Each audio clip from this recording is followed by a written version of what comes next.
Let's go back to our breaking news story now, which sees the National Energy Regulator of South Africa, NERSA, approving a 12.7% electricity tariff increase for Eskom. We get reaction now from Nhlanhla Ngidi, who is Salga Head of Electricity and Energy. Nhlanhla, let's get your reaction then to this increase. The application was for 36.15, 12.17%, or 12.7% ultimately being the figure then put forward here. Your reaction, your thoughts? Thank you very much, sir, and good afternoon to you and your viewers at home. Indeed, we just, witnessed that decision from the regulator. As much as Salga, we haven't really consulted with our constituency in terms of the position of this decision, but our immediate response or feedback to the decision is basically to, give props to NERSA, for preventing the country and the public as a whole from, very high tariff of 36%.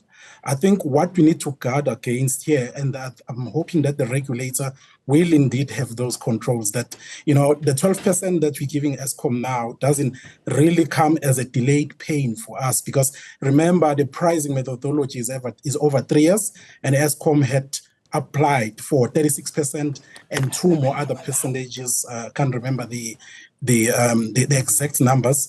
So there's, in the process itself, there's still a framework or a process that is called a regulatory clearing account, which is after this year, after NERSA have implemented, after Eskom has implemented the tariff increase of 12%, they will have to come back and prove that the sum of the funds that they could not recoup from the customer based on various factors. And that process actually allows them to recoup that percentage from the customer. So I'm hoping that the regulator does have those controls in place, and that this 12% is not a delayed pain where in the next 2 years we're going to see a surge in the price increases. And Nhlanhla, let me get confirmation then. Are you saying that ultimately that the double-digit figure, that 12.7%, is ultimately NERSA agreeing with Eskom that in order to get back some of the money that they can't actually collect, the figure needs to be as high as 12.7%? Is that what you're saying?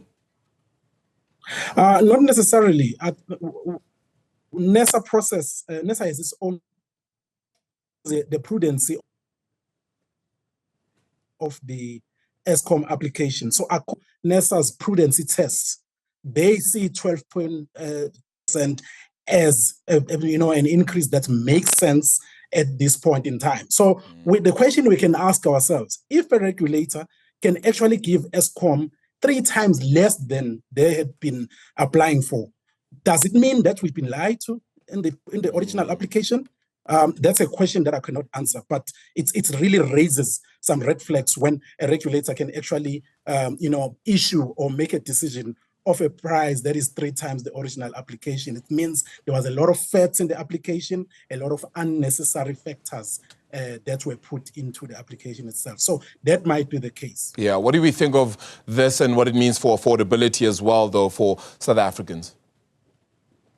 Look, at double digits for an inflation like ours, it's still, going to be a little bit of pain to the customer.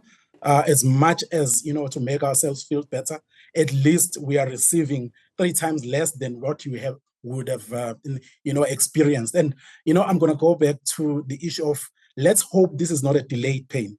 Let's hope we're not going to start experiencing load shedding. And the reason from Eskom is that we don't have the diesel funds. We don't have funds for primary energy. And NERSA gave us 12% instead of 36%. So here we go. We're going back to load shedding. So I'm hoping that's not going to be an excuse. Nhlanhla Ngidi, thank you so much for the time. Really appreciate it. The head of electricity then as well at Salga then joining us for this conversation. Appreciate the time today. It certainly has been a fascinating one with regards to this. So just that confirmation, 12.7% being the figure approved then by NERSA when it comes to electricity price increase then from Eskom. The application there was for 36.15%. So a third ultimately is how much they get of that initial request.